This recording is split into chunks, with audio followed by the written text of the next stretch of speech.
show, Ending the Stigma Together. This program is part of my campaign for us to normalize a conversation around mental health challenges, serious mental illness, and all the areas and opportunities that lie inside of this conversation. We must, I believe it, we must end this stigma together. We do it as a team, we do it as a unit, we show love and compassion, and I get to be on this journey alongside you all as I meet with guests and talk about different topics that are related to mental health. And today, my friend, JSL, Jennifer Shapiro Lee, be very serious on this show today. It's a very serious show. All right, you make it hard to be serious, but yeah. All right, fine. You are fun. I want you to tell us, I mean, we know each other for many, many years, and I love hanging out with you. You've told me some serious parts of your life. I've told you serious parts of my life. I think those are the dialogues. Not that everybody needs to be in everybody's business, right, but I've shared with you over the years, you know, I see a therapist twice a week. I think it's important for people to know that. Not because they should know that I see a therapist twice a week, but I think it's important for them to know that there should be no stigma. There should be nothing around talking to somebody. Now, yes, there's a difference between serious mental illness and those of us who have other different mental challenges, and I think we need to just open up that dialogue across the board to end the stigma together. I want to hear your journey. I know some of it, but I want to hear your journey after college, what you studied in college, the work you were doing, and really what put you on the path to doing the work you're doing today. Yeah, and I 100% agree with what you said about how it's really important to just be open about these things and open this conversation, right? 1 in 4 people have a mental health condition. This is something we really need to be speaking about. Yeah. Yeah, and I'll tell you about, so my journey, I always knew I wanted to be, so I run a therapy practice, and I always knew that I wanted to be a therapist. It was kind of, everyone came to me with things, whether I was that person that could get along with any type of, anyone really, you know, and I always appreciate people's stories. I love hearing about like where people come from and their stories, and then, but I always also was interested in fashion. I always thought fashion was kind of fun and things like that. So I ended up knowing I was kind of meant to be a therapist. It was just like my intuition and my gut feeling told me that. Yeah. But I went on after college to go into my other passion, which was the fashion industry. Let me ask you about fashion really quick. Yeah, go for it. Is fashionably late actually a thing? Because my daughter keeps telling me it's okay to show up late because we're fashionably late. That's just a joke. But do you think that's, it's not a joke that she said that, but do you think that's a thing, or should we just show up when we're supposed to be there? I mean, you probably should show up when you're supposed to, I would think, but I'm just being silly. I'm just being silly. But you're always very fashionable. I try, well, I do the best I can. I'm a Maxxinista. Not so much a fashionista, I'm a Maxxinista. I shop at TJ Maxx. Oh, I like that. I was wondering about Maxxinista. Yes, okay, that was a new term I had. Yeah. Oh, you didn't know that? No, I did not know that. You must not be a Maxxinista then. Shout out to TJ Maxx, everybody. I like TJ Maxx. I love TJ Maxx. Don't go there looking for something specific. Okay. All right, but be open-minded, and you'll find really cool stuff at a good price. That's what happens when I go there. It's the random thing. And funny, we have these mugs here. I can't leave TJ Maxx without buying a new mug. Oh, you don't know about the mugs? No, and I gave mugs a lot for the holidays this year. Like I gave a couple mugs to people that said, you know, grateful or feeling blessed, and I didn't know TJ Maxx had that. Very cool. In fact, what we should do is we should probably just do a live. You and me go shopping in TJ Maxx for coffee mugs one time. And I love that. Okay. I was over in your neck of the woods actually at the TJ Maxx by you, right? Not the one by where I live. And I've never seen this mug before, but it actually says on it, I'd rather be at TJ Maxx. And I had it in my hand, but my kids were in crumble cookie next door, so I was like, I can't. My kids go outside. Yeah, you know what I'm talking about. So I was like, one kid had to use the bathroom in the TJ Maxx, 2 were in the crumble cookie, 1 was at home, 4. So I was like, I can't buy this mug because I got to get the kids in the crumble cookie, and I haven't been able to find this mug. So I'm looking for, I'd rather be at TJ Maxx coffee mug, if anybody knows. Can we get back to I don't know where you're going with this conversation, Jennifer. Let's get back to it. Fashionably late, not a thing, show up on time. Coffee mugs, $4.95 at TJ Maxx. Good to know. Back to ending the stigma on mental health. Yeah. You got to stay focused, Jennifer. Me? I don't know if So if you're studying fashion, but you always knew people came to you and wanted to talk to you, and you were one of those people that was always listening. Yeah.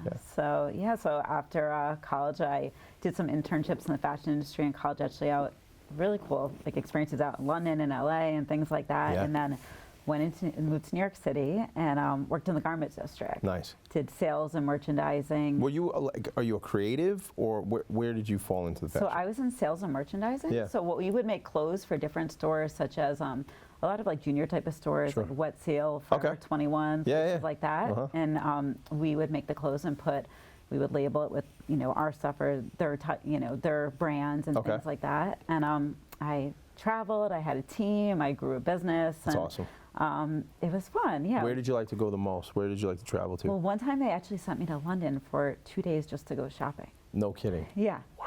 They were like, pick out things that you think are cool And bring it back to the And U.S. that was it? Yeah, that was my role. I was like, this Now, is... did you go to TJ Maxx while you were there? No, I did not. See, because you could have asked me. I don't know if they have TJ Maxx there. And I don't think that's where they wanted you to be a buyer. I don't think that's exactly what you're supposed to be doing.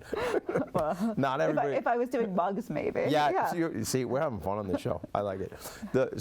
So you're in London. First of all, I stayed at the Ritz in London. Wow, that's Yeah. amazing. Well, I worked for ADP, and we stayed at the Ritz. And I remember because I did not get married there. Excuse me, I got engaged there. Oh, So that's like I nice. had I didn't know carried the that. ring. I wasn't wearing these beads You at the time. talked about Tommy Day. Yeah. So we went over there, and we were there for President's Club, staying at the Ritz.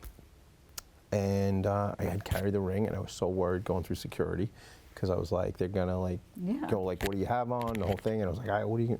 So they didn't, and we got engaged and we're married. Now we got 4 kids. So that's that so story. nice. That's how that story goes. Yeah. Oh, I like that. So you're in London now, and you're buying 2 days just to shop. Yeah, just to shop. Like That's went out to that's pretty eat, went cool. shopping. It was me and one designer. It was pretty awesome. That sounds like fun. Yeah. So yeah, I was out in California basically every month for work, traveling, and I love that. California's one of my favorite. Is it really? spots. Yeah. So. But you like another part of out west too. There's somewhere. Oh, Arizona. Yeah. My favorite place is Sedona, It's beautiful. Arizona. I've been there, and it's great. And you got the whole what do they call it? Not the portals, but you The got vortexes? The vortexes, dude. Yeah, I Oh my love like God. the energy No and doubt. the feel of Sedona. Sedona's my spot. Yeah, I love it out there. Yeah, it's that's fun. I where- took a drive. I was in Scottsdale, and I drove up to Sedona to meet with some friends. And wow, what is this chapel? Yeah. You see that chapel? I totally know what you're talking about. Like it's like built into the mountains, the red Yeah. rocks. Unbelievable. Yeah, it's amazing how it just turns, right? You're driving into Sedona and all of a sudden the roads turn to all these red and orange. It's beautiful. It's beautiful. Yeah. Yeah. I love that place. So you did a bunch of traveling, and then, but something drew you back to this work, to the work around Yeah. being a psychotherapist and mental health. Yeah, it's interesting you bring in Sedona because Sedona, it has to do with my family. It's, what I'll tell you happened, but Sedona was actually my family's spot, like our place growing up that we wow. went to every year. It was where my parents were going to retire to and things like that. So it's very special to me. Sure. But so I applied to grad school to be a therapist, even though I had this great job in the fashion industry. Yeah. I didn't go. I decided, I got in and I was like, I'm not going to go. Why would I it was in my 20s. I Yeah. had this And great plus you were job. loving what you were traveling. doing. Yeah. Yeah, it was lucrative. It was fun. Going to travel, you got an expense account on Yeah. somebody else's dime. That's Yeah. pretty good. Yeah. Nice. It was a good deal. I was living a good life. Yeah. And then so I decided not to go, even though I knew it was what I was meant to do. And I experienced a life-changing event that happened in 2004, where unfortunately my father passed away to suicide. So I had never seen. In retrospect, now being a therapist, I could think of a few things, but how maybe it would show that he was depressed. But honestly, I can tell you, I've never saw my father depressed growing up. Like, he was the CEO of a hospital. He worked till the day he passed. He had tons of, everyone loved my dad. Like, he was just a kind soul. And I did not experience my father as being depressed. So it was shocking. course. It kind of just threw off my whole course of my life. And I almost identify with 2 lives. Like, it's almost like the before and after. Before and after. Yeah. So it completely shifted everything for me. I found out after my father passed some different pieces that basically, I found out that he went to, it's really sad, and talk about ending the stigma. My father went to an outside community, I found out after he passed, for medication for anxiety and depression, because he didn't want anyone to know in our community that he was on that because of the stigma, because he was the CEO of the hospital there. So, first of all, I knew about some of that story, and my condolences, obviously, on the loss of your dad. And that's this society that we live in, that a man who is experiencing some challenges can't seek this because there's a stigma attached, because he's high ranking in the business world and all that stuff, and he needed the support, and he had to go outside to get the support. Yeah, I mean, it's really sad It when you is think sad. about Yeah. that, you know, and just that he's in the medical system, right? In Right. the medical system, the doctors, the nurse, everyone knew who he was. So, I mean, this is, and you think of like that number, 1 in 4 people have a mental health condition. Like, if you go and break your arm, you can go to get it fixed. If you have a mental health condition, there's treatment for it. And to think that people are suffering in silence is just really sad. That's what this show is. That's what this campaign is. It's to stop that, because I mean, that I go to that arm break-in, or I fall down the stairs and I end up in the urgent care, I end up in the emergency department. There's no stigma attached. Right, You know, exactly. it's not. We're hurting. Right. Something's not right. We need support. We need compassion.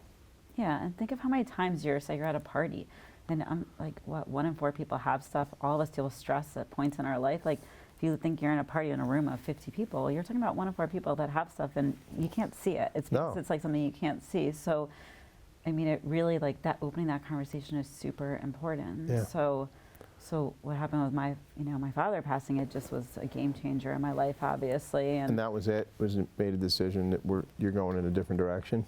Well, it took 3 years, so I kind of just went back to that. Oh, this is an interesting point, actually. I've talked about this story, actually, on media and things before, but something I've not talked about till right now, actually, in the media is, speaking of stigma, I went back to my job in the fashion industry. I grew up in upstate New York, so I traveled home for a few weeks after that happened, and I went back. And do you know that I'm a therapist now? I'm going to own up to this. When I went back, I told people that my father had a heart attack. I went back to my job and I told people that my father had a heart attack because I couldn't understand and I couldn't handle it myself. So I didn't understand how they could handle it or they would understand. So I suffered for years in that place where I didn't really tell people even what I went through. Because you had shame and embarrassment and didn't want to tell that story? Yeah, it wasn't because I have any stigma around mental health. It was my own maybe guilt of like not knowing or shame or just my misunderstanding. Like, I couldn't understand how he would do that, so how could anyone else understand? And I didn't want to take it. I wanted people to, I don't know, I was trying to grapple around like what happened. Sure. So it was hard. Well, so you didn't need extra questions either. It sounds like part of it. You didn't need them asking, well, what happened? Right. Because just heart attack, this end of discussion, we're sorry, and then they're not going to dive any deeper. Yeah, but it took me years of doing my own work and my own therapy then to really be able, now I can talk about it anywhere, but it took, a while. And again, it wasn't because of the stigma, it was just more like, just going through that. It's so complicated, so many emotions and so many different things that come with that. But, now I think it's so important to talk about, especially, what I do for a living. It's beyond important. It saves lives actually to talk about it. Yeah. So 3 years later, I went back to grad school and I quit my job, and I was on an upward trajectory to have a really big career, and I just gave it all up and went back to grad school, and I went for social work. So, I worked in different hospitals and clinics and group practices, and eventually opened my own business, and grew from myself as a therapist to a team, and it's kind of just had a journey in a bunch of different places of what we've done. What are your thoughts first of all, thank you for your candor with that. I should have said that first, but what are your thoughts as it relates to corporate? Because I know a large part of your practice currently and going into the future will be in the corporate space. Yeah. I find, what I do in the employee benefits business, we're often talking with employer groups as their employees say, what about my mental health services? When can I see a mental health provider as it relates to my benefits? There's so many conversations now around mental health first aid, and I was just in a meeting recently with a friend of mine who'll be on the show soon, Jeff McQueen from Mental Health Association Nassau County. Okay. They have a program there around certifying folks in mental health first aid. So in my experience, companies and employers are more open to having this dialogue. We haven't ended the stigma yet, for sure, but it's become more of a thing where we can check in on people and we can do that. So from your perspective as somebody who provides services to companies and businesses, what does that look like for you? What's that experience? Yeah, COVID did help normalize that. What happened was I had my therapy practice, and then during COVID, I got a lot of calls to do speaking, whether it be radio, TV, podcasts, things like that. And from there, I got calls from companies. And companies were working at that point from a very reactive place. And they were saying, everyone's suffering, we don't know what's going on, it's COVID, come in. And that kind of brought me back to my previous fashion business roots where, I know how to work in a corporate job and company. So I ended up developing a series of modules, a bunch of programs for companies through that. So things such as like stress management or how to deal with burnout or work-life balance. And I ended up doing these programs on companies. And it's interesting because, there are some people who are skeptical, right? You come in the room and aren't sure they want it, need it. And those sometimes are the people that email you afterwards and are like asking you questions and things. But well, isn't that the thing? The bravado, like, what's this about, right? Right. Yeah, and then they're really crying inside and they really need help, right? Yeah, exactly. And companies are recognizing more of a need, and the research shows that people actually stay at a job more over feeling appreciated and cared about than they do compensation. Let's stay there a second. Let's let that sit. People stay at a job longer when they feel recognized and cared for over compensation. Yes. So what tell me more about that. I mean, it's just all the research is backing that up, and especially like these newer generations, like the younger generations are coming in, they're actually, I did the stats when I did a presentation recently. I think it was 95% of the newer generations coming in are almost like it's a requirement for them to have mental health type of services and culture and things like that. Meaning that they're questioning the employer to make sure, what do you provide for mental health? Exactly. Where's your wellness room? Where's the Zen room? Right? Like they're seeing a need for it now. Right on. How soon do we get the yoga teacher in here? Yeah, I like that. Yeah, they want a better work-life balance. Why and not? That's That's great. Right? So, and the research shows that companies who offer these programs have less absenteeism, happier employees, better well-being. We're on the right track. I really see it. We are on the right track. We haven't solved the whole equation yet, but just the sheer fact that these young people realize, I got to take care of me. I got to feel good. And you're going to get, Mr. or Mrs. Employer, you're going to get more productivity out of me if I'm in being my best self. Like that's not just words when people say that. Like that's real stuff. It's real stuff. It all blends together sometimes. Like personally, what we're going through into the workplace, like it's really important to take care of our well-being. Yeah. If employers don't have employees that are healthy and well, what do they have really? 100%. Yeah. But I think, years ago, 30, 40, 50, 60 years ago, people would just put themselves through the gauntlet and run, 100%. I don't want to sound like rude, but they would just work their whole life away, grind it out, and especially I think it relates to, not the stereotype, but I think men more so, or just, you figure it out, right? Unfortunately, I see a lot of stuff on social media where my husband took his life. My brother took his life. Yeah. He was the happiest guy at the party. He would write maybe similar story you were telling earlier, and it's like, men, I think it's more difficult, I don't know why the Cure's song is coming into my head, Boys Don't Cry, but that's this, So like toughen up, walk it off, toughen up, so have you seen that in like your own experience? Yeah, all the time, Yeah. actually, like especially in, men, it's hard for them to maybe come to therapy. Exactly what you're saying, kind of from a young age taught like don't feel or express your emotions, right. and there is a higher percentage number in this, the male age group, and it's because it's not being spoken about as much. And I do believe that, using my father as an example, had he been able to speak about that, things could have, or felt like he could, maybe things would be different. Maybe they would, maybe. And who knows? But just it really is important, right, to be able to. Where I guess women aren't told the same thing, where you can't talk about your emotions, right? And men are. But I think younger people, listen. This is what we're trying to say here: is you should talk about this stuff. You need to open up, boy, girl, man, woman, whatever. You should be able to talk about how you feel, and you should be able to get with a specialist who's in this work. It's critically important. Let's talk about some of the deliverables that you have in a corporate environment, because you and I have talked about this and came up with ideas, and I think there's strategies where I can help connect you to some of our clients of mine, people who are not my clients, that would benefit from the services. So let's talk a little bit about like the modules and the education and stuff you do. Yeah, we do things on Zoom or in person, whatever the company prefers. And I have over 20 different series that we've done. We have interactive exercises, handouts that are really, handouts that are really helpful for people, such as like, let's figure out where you're at with your stress and, stress scale. And then from there, what are a bunch of coping techniques you can use to work through things, or I have a self-care inventory. So we do pre and post digital surveys where we go into and we assess the needs of the company and the employees and figure out where they feel they get the most benefit personally, professionally from what type of programs. And from there we decide what we want to, what they want to bring in. For example, is it more important to focus on stress management or work-life balance, or, so usually we end up doing a series of different things. And it can be done different ways. It can be a Wednesday lunch type of thing. It could, it could be a retreat, a half-day workshop just for appreciation for employees.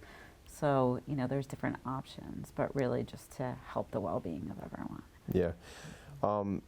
And even that we talked about a little bit, but I think that could be measured in the connection that they have to their employer. And I don't mean the employer as an individual, but to the company. They feel more like a company cares about me. The company is really passionate about making sure I am well in all the versions or definitions of well. Yeah, I was with one company and we did, every Wednesday, and then I went in on a deeper dive on a monthly and really just kind of worked with them more in depth and really helped build the team environment. And, it was like from the first session, what they were really opening up about to later on, it was night and day, right? Yeah, night and day. Well, because all of a sudden, all that stuff was here or here, and they needed to come out, and then they feel more comfortable. And, that's just the dynamic of people too. Like if you work in a small team or a larger team, oh, that's bothering you too? No kidding, you're having that challenge at home, or your son or daughter is having substance abuse issues, or you're dealing with this, or the sandwich generation is the one that's always the toughest. I'm in that. That's our generation now. Little or young kids and parents who might have health issues. It's stressful, man. Life's tough. Life's tough. So tough. And what you said is so important. Really, it's about everyone knowing they're not alone. Yes. And we're all going through something, right? And it's interesting because obviously when you meet someone, you don't have to tell them like every aspect about yourself. Right. But at the same time, it's the most important things that we actually tend to not talk about that make us who we are. Yeah, so when I hear you say that, I think it's when you learn these things about people, you create more connection. 100%. Yeah. Yeah. Yeah. Yeah, and the resilience that can come out of people's lives. That's why I love the work I do, because I see such resilience. I see people heal. I've seen people completely change their circumstance. So every day, like that like is a part of my career that I will always, that I just love so much. Yeah. I've had people really transform and change their lives, and it's really possible. It's really possible. So if you're listening out there, gang, and you feel like it's not possible, it is. And if you're having a tough time today, it can be improved. You just reach out. And on the other side of that, gang, reach out to people. If you're feeling great, reach out to people and check in on them. Because 100%. I may have told you this story, and I feel like I've told this story only maybe a handful of times. But I was going to school in the city. I was going to Baruch many, many years ago. I graduated from Chaminade here on the island, went to Nassau Community College, and then was going to Baruch. And I used to drive to 179th Street in Jamaica and take the F train in. And I remember being like really low. And I had like eye contact with this little kid on the train, and she smiled at me. I'm 47 years old. That was, I don't know, 27 years ago or something like that. And I remember that. And I remember vividly it changed the trajectory of that day for me. And it was a bad day. And I felt better. And it was nothing. The little girl just smiled. She smiled, and that's the impact, though, that we can have on each other as people. And that's the impact and how we can change somebody's day or week or year. So it's important to check in. I love that story so much. Yeah. Yeah, it's like, I can't believe I just told that story. I didn't even think I would. kindness really matters. Yeah, man, that's it. It's super important. And to it's remember easy. you don't know It's what not- someone's going through. And it's not difficult to be kind. No. It's not. You don't have to do like, it doesn't have to be big fanfare. Just checking in. Through your lens, Jennifer Shapiro Lee. I like to say the whole name.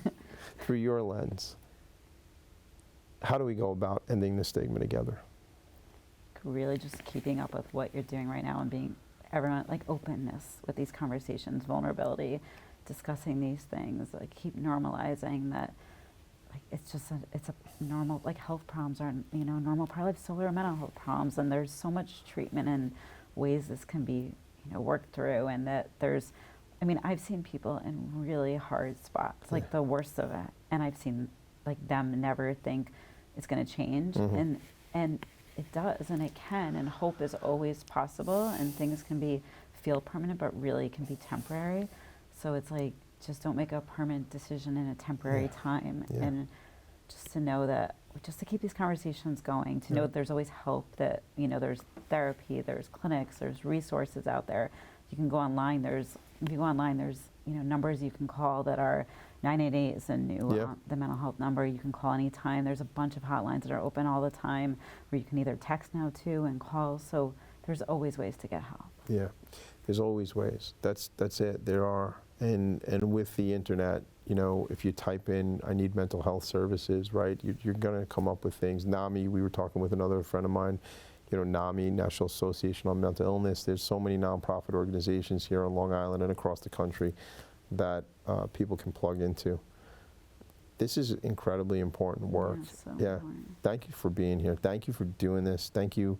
I really am grateful that I have created relationships in my life with people like you who are on the front lines of this work, because I don't know the answers on how we end the stigma. I truly don't. This isn't a show that we're going to do a full season and it's going to be 112 episodes. That's a long season. We're going to do all these episodes and at the end, here's the punchline. I don't know how to do this. I think every little bit counts. Yeah. Right? That's what it is. We're going to learn together. Kind of like how you mentioned that girl on the train, and just that one Changed my life. Kindness changed your life. If we really all have these conversations, open it up, we all have acts of kindness, or just realize that people are going through stuff, and just a little more compassion or vulnerability, like all these things help. It does. It does. I say this: hug people, check in on people, reach out to people. Smile goes a million miles, man. It really does. I think I just made that up. The smile goes a million miles. It really can. It's the ripple effect's incredible. Exactly. You can change the world. I can change the world. You all can change the world. How do they reach out to you if they want to connect with you and learn more about JSL Mental Health Wellness? Sure. So either by email, it's jennifer@jslwellness.com, or my website, jslwellness.com. My work cell, I'll give you that too. It's 917-533-1725. And I'm also on all different social platforms where we give tips for, mental health. So my JSL Mental Health Wellness. So they follow JSL you. Wellness. JSL Wellness on like Instagram and Instagram, Facebook, LinkedIn, things like that. Yeah. Thank you for being my friend. Sounds like the Golden Girls, but thank you for being my friend. I appreciate you. I really cherish our connection, our relationship. Thanks for being here for me. Thank you for having me here today, and I welcome. feel the exact same way about you. Right back at you. Awesome. This is it, gang. This is what we're doing here. It's called Ending the Stigma Together. Sometimes we're going to get emotional. It's going to get real on the show. We're changing the world. I called it a journey because that's what it is. It's a journey. It's a campaign. Check in if you want to learn more. EndingTheStigma.us. And as I tell you all the time, this is another In Focus production. Make it a great day. Hug somebody, please. Bye.